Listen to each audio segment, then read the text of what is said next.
What happened? Oh, it might have just file size might have gotten too big. Oh, okay. Wagon train goes through Utah. They find a local there. They ask him where they can stay, and he tells them that there's this place nearby, the Mountain Meadows. It's gorgeous, it's like God country. It's just gorgeous area. What happened was that during the night they were attacked by a group of Native Americans. But what it was the Mormons had gone to the Native American tribes, said that this wagon train contained the people that killed their prophet Joseph Smith, and if the Native Americans would help them, get their revenge, the Mormon magic would protect them, okay. and they would split the wealth, and it'd be a good neighbors thing, right? And so at like 6 a.m, these came down on this circled wagon train, and they expected us to be able to slaughter everybody, but these guys rolled out of their wagons, and it turned into a full-on siege, and slaughter was occurring, and Mormon magic wasn't doing anything to stop those bullets. Right. Yeah. So the word is the Native Americans went through this. And what the Mormons did, allegedly did, was go around and try to recruit more Mormons to help them finish off the siege. And meanwhile, the people inside the center, they're trying to send out, individuals, just to get word out to, like, any Oddfellow, Mason, basically any non-Mormon in the or army, and let them know what's going on. One guy made it as far as what we now call Las Vegas, and was shot down in the street, and then by one of the Mormon bounty hunters. Jeez. And it was explained that he was a wanted man. And, wow. Yeah.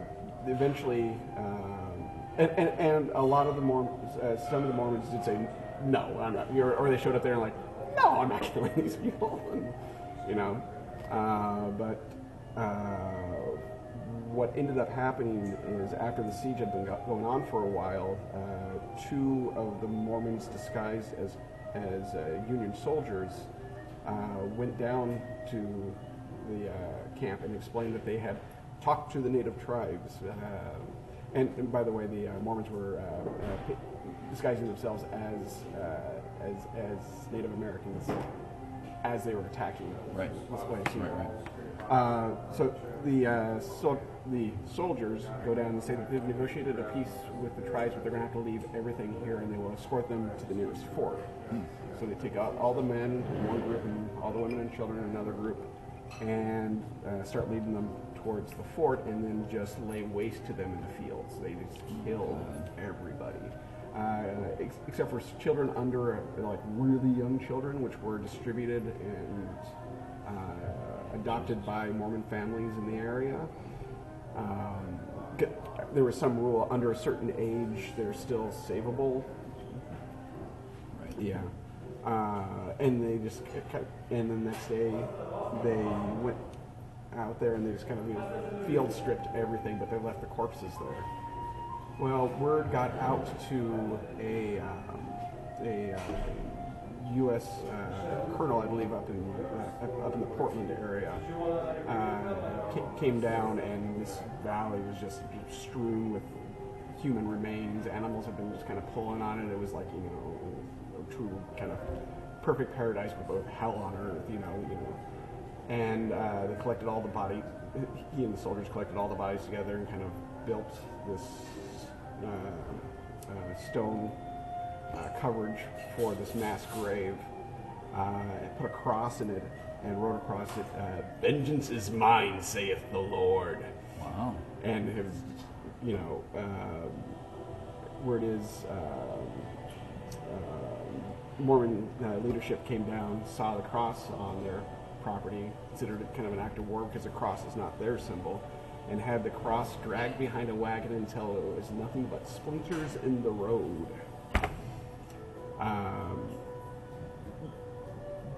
There was a true threat of Mormon war going on. Civil War happened, it delayed it. Right. Alright. Right. Here we go.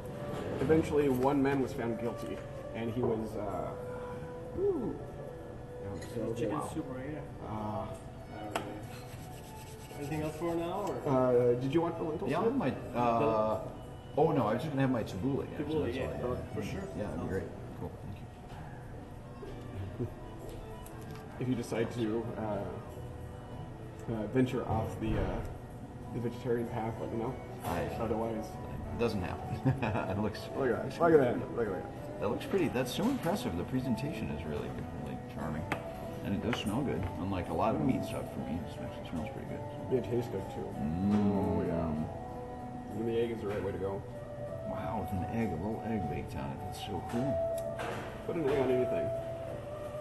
Put an egg on it. But eventually, they had a trial. They found one person guilty of it, and they shot him on location of the Mountain Meadow Massacre, Oh wow. with him basically saying that this is all BS. And they shot him from a covered wagon in such a way that when he fell, he would fall into his own coffin. Wow. I mean, is that setting up for a movie or what? Yeah, no doubt. So I've gone out to the area and just photographed the area, but I want to make another venture out there and do some pieces on it. Probably now using a 360 camera. What was the Colonel's motivation in writing "Vengeance is Mine" on it? There's a bunch of dead people, and he was stating that these people that he buried will be avenged. Oh, and, so and it it will be God's wrath I see. visited upon them. Right. Okay. Yeah. Wow. Plus, it's just a hardcore movie, you know. Yeah, no doubt, hardcore mofo, man. Jeez. Yeah, those Mormons, dude. Wow, that's it. Well, and the funds from this wagon train pretty much funded a lot of the early church in Utah because they didn't have money to supplies. This was how they survived. It was religious piracy, you know, and they're really uncomfortable about talking about it even to this day. And you know, in the area, people in the police department had the same surnames as the people that disguised themselves as Indians and slaughtered massive amounts of people. You know, it's a real uncomfortable subject, and there are people in the area that will talk to you about it as long as they know you're not from the area. It's a generational conspiracy, you know, and the Mormon Church has made different attempts to try to correct it, but you know, I'm not sure where they're currently at, but it still seems kind of almost half measures. You know, well, you know, we weren't completely convinced. It's like, your leader was rolling around in a special wagon that was particularly made for this wagon trade for a married couple in Arkansas. Yeah, we know. Right. Can't act surprised. Wow. Mountain Meadows Massacre, more later. Yeah, more later. So there's a museum in Little Rock, you're saying, for that? I think there's a statue. A statue, okay. Because I remember in one of my conversations with somebody in the area, a motorcycle enthusiast in the area, there's a family in Arkansas, you know, that were related to the people that are slaughtered that have a statue put up that talks about the Mountain Meadow Massacre. I'll probably find it on my Roadside America app because I love those weird things. Yeah, those weird, byways. This was one of those trips where I was going to go there, so I was going to find a lot of weird things along the way. I found a chapel up near St. Cloud that's dedicated for the intercession of the Virgin Mary during a grasshopper plague. Wow. And it's just a little chapel that has a Virgin Mary up top and then two large grasshoppers on the side. And it's a story that involved the governor of Minnesota at the time. So yeah. Awesome. I found Evel Knievel's grave, and I jumped it. And you jumped it. Nice, perfect. A couple computer museums. Got a tour of the first nuclear facility ever to produce electricity in eastern Idaho.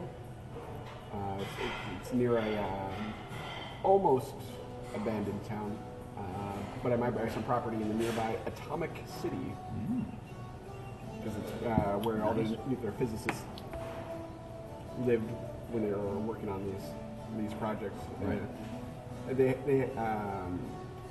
It's like their way of stopping a meltdown was by having I think it was a carbon rod dropped into the core, and it would cause everything to calm down. And there was a rope, and it was literally cut with an axe. There was a guy whose job, he was the axe man, was to use an axe to cut a rope to stop a nuclear meltdown. And I got a tour of that place from a beautiful Russian woman. So it was like, und this is. Right.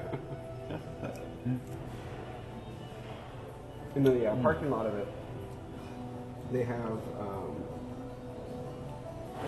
the atomic engines from the prototype atomic bomber that they were going to build. That way they could have basically nuclear bombs flying over the Soviet Union 24/7. But there are a couple problems with it, even with the huge amount of concrete between the engines and the people. In 1 month, you receive your lifetime radiation dose. Right. And then, they started shooting the U-2s out of the air, and like, oh wait, even if we go real high, they can still shoot us down. Right. And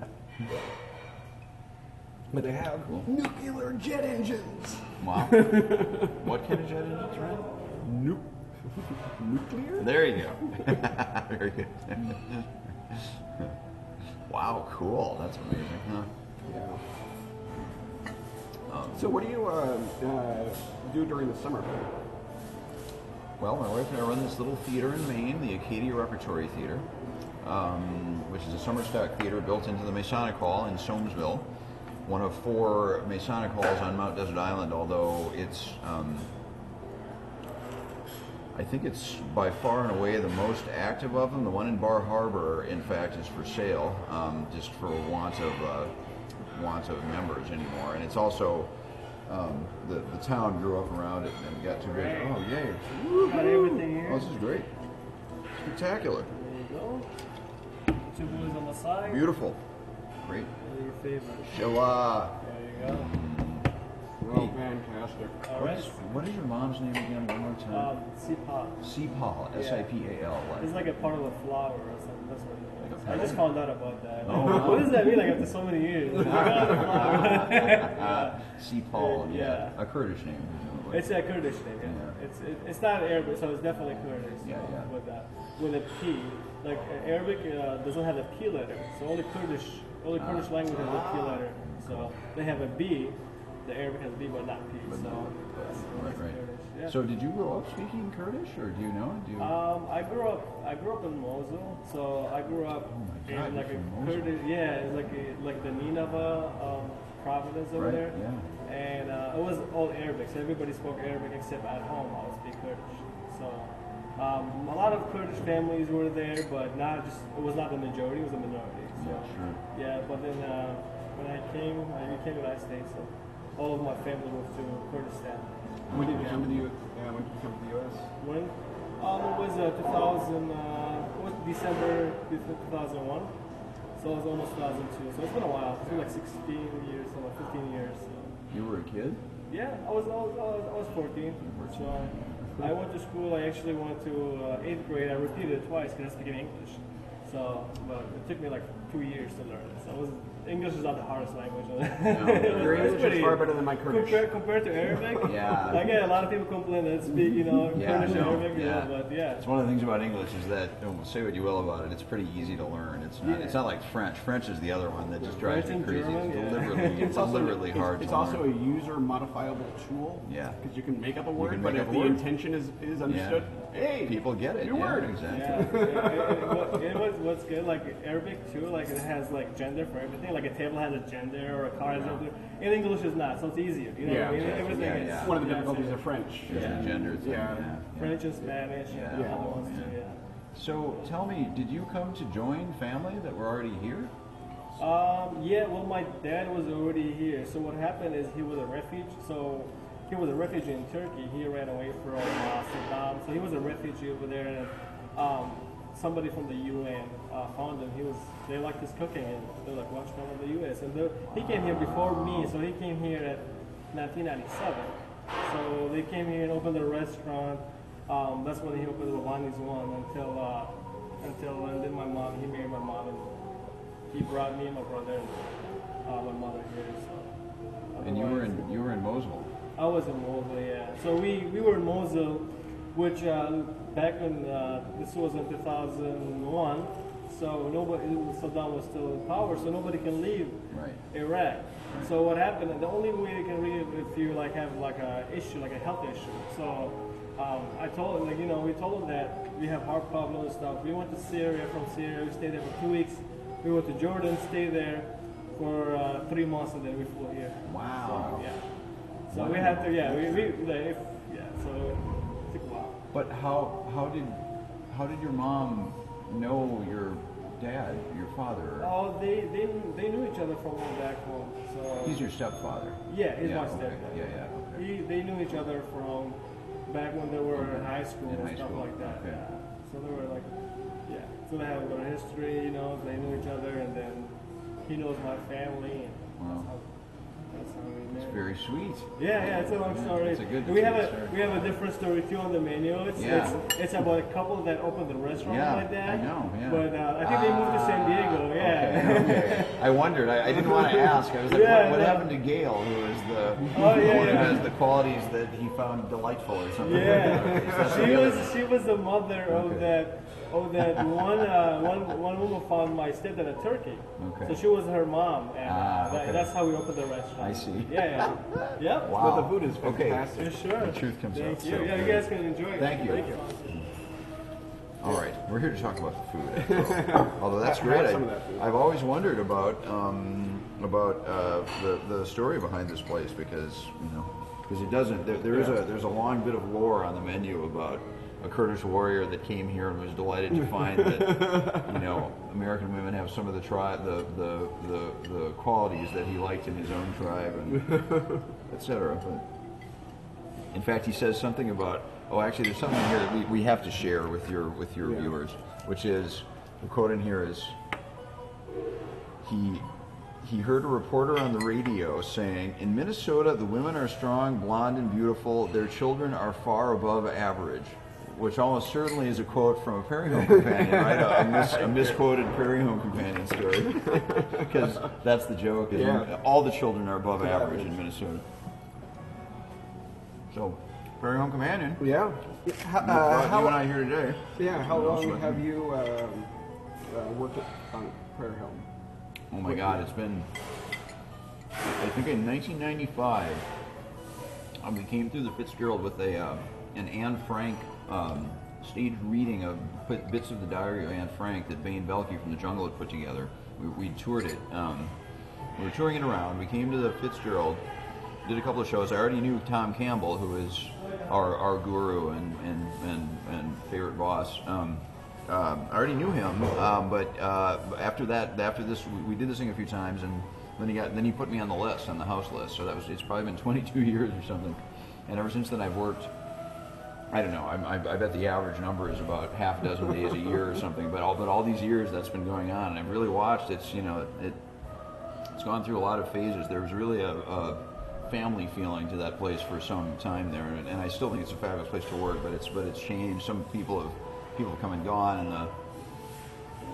now Prairie Home Companion has downsized considerably. So there's Prairie less Home work. Companion, the next generation. The next generation, yeah. It's a even better show in a lot of ways, but there's just not as much work, not as many days, So, but yeah, no, it's really a great place to work, and we're blessed to have, especially to have Tom Campbell on our team, man. No. Well, I'll talk for a while so you can eat. I started at it's 20 years ago tomorrow that I first came to the Twin Cities.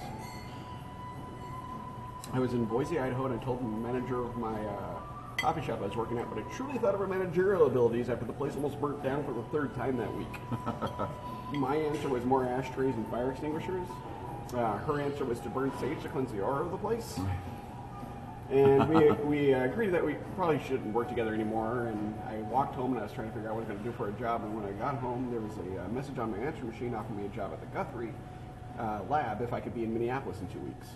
Wow. So I took that as a sign, packed up, moved out here. And who had left that message?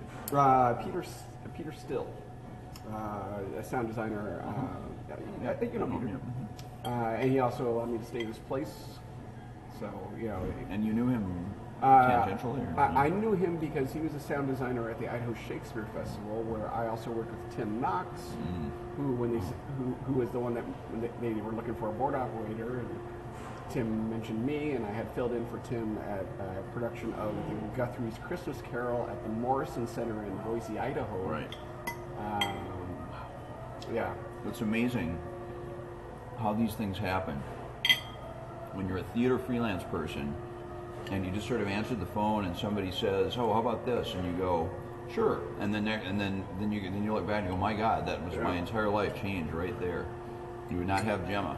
Yeah, Gemma would not be here, but for that exactly. one random You know, phone call that was perfectly timed. Yeah. There are certain times that I kind of call divergent points. Yeah, I usually call them singularities. But yeah. It's like, well, it went this way, and this happened. In another reality, it didn't go that way, and it's a very different. And I like to think of that I'm living in the apart from our current political administration, which may be just created to make it very interesting.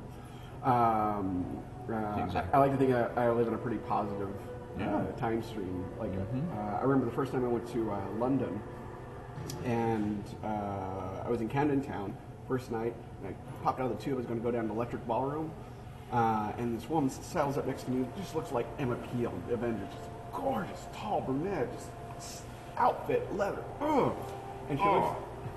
And she looks to see if there's a vehicle coming, and doesn't, and she steps out. The problem is she's looking the wrong way. A bus almost splatters into her, but I reach out at the last second and I pull her back, and I mean it was so close you could feel the bus kind of scrape against the hit against my knuckles as I pulled her back, and then I realized that my hand was on her breast. I'm, oh, sorry, I'm just like, no, you saved my life. You feel it all you want, you know. And that was my first night in London. There's another timeline, Ryan, where his first night in London, this gorgeous woman just exploded in front of a bus all over him. Right. You know, that's a very different Ryan. Very Healy. different Or Ryan. Ryan Richards. Jesus, sorry, I did that. You just talked about Mesa Healy. Yeah. His name is Ryan. It happens all the time. Well, over at the Guthrie lab, I was a soundboard operator, and then I was replaced by Ryan Richards, and then I was replaced by Ryan Healy. Oh my God! And then Stephanie was replaced with Stephanie Drinker. Oh God! Right. The lightboard operator, and that's my wife. Wow! Amazing.